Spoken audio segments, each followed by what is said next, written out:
Hi friends, once again welcome you, and today I am teaching you the third part of to be. थोड़ा सा आपको difficult लगेगा, लेकिन आपका कोई कन्फ्यूजन नहीं रहना चाहिए, इसीलिए मैंने एक सीक्वेंस में now it is a third part of to be and actually when you will see this video you will understand, but in that आपको कुछ प्रॉब्लम रहेंगे, बट मैं आज एक बात क्लियर करता हूँ कि जो भी प्रॉब्लम इसमें रहेंगे उससे रिलेटेड जो भी वीडियो आपको चाहिए वो मिल जाएंगे। सिर्फ कैसा है कि कोई भी चीज़ को समझने के लिए फ्रॉम बेसिक टू एडवांस आपके सामने लाना मेरा काम है, so that you can differentiate. आपको एक जो पहला यूज था टू बी का उसमें और सेकंड में और आज के थर्ड में क्या फ़र्क है ये सिर्फ समझना चाहिए, ये मेरा इंटेंशन है। So without wasting our time I start. See here,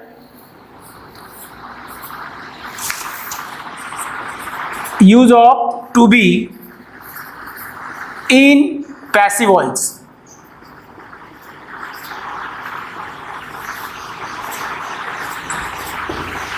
See here, use of to be in passive voice। आपको मालूम है एक्टिव वॉइस और उसका ही अपन पैसिव में कन्वर्ट करते हैं। एक्टिव में सब्जेक्ट को इंपॉर्टेंस रहता है और पैसिव में ऑब्जेक्ट को इंपॉर्टेंस रहता है। तो अब टू बी को अपन वहां पर कैसे इस्तेमाल करते हैं, तो आपको मालूम है कि प्रेजेंट कंटिन्यूअस टेंस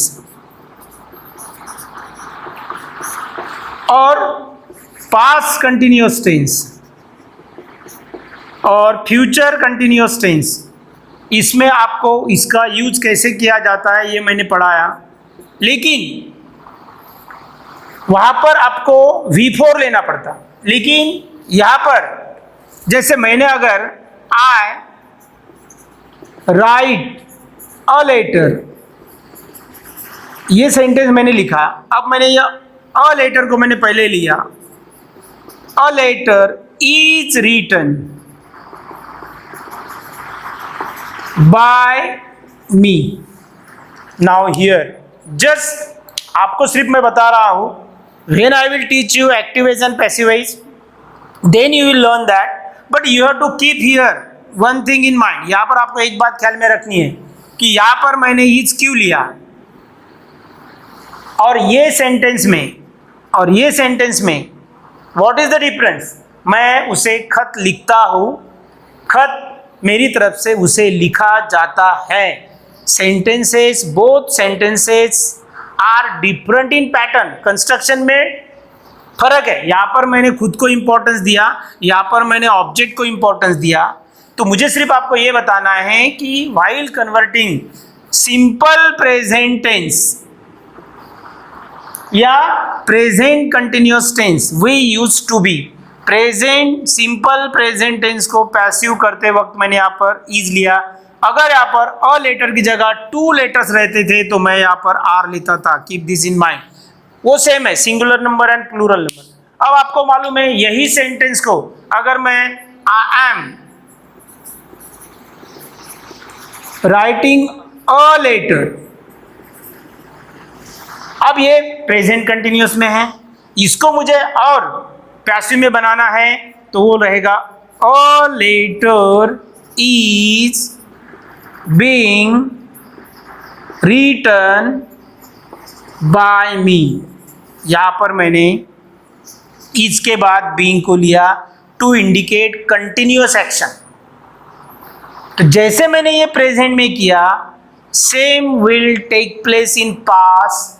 आई राइट का हो जाएगा आई रोट अ लेटर और इसको मुझे पास्ट में कन्वर्ट करना है, तो a letter was written by मी।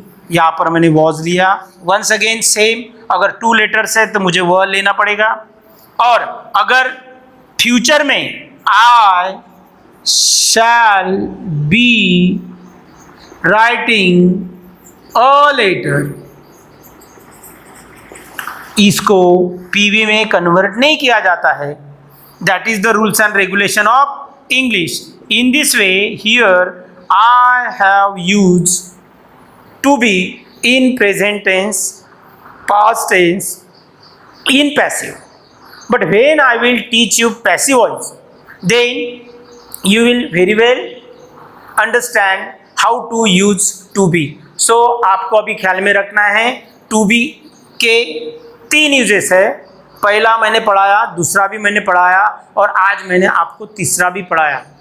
इसके बारे में अगर आपको कोई भी प्रॉब्लम है तो कमेंट सेक्शन में मुझे बताइए.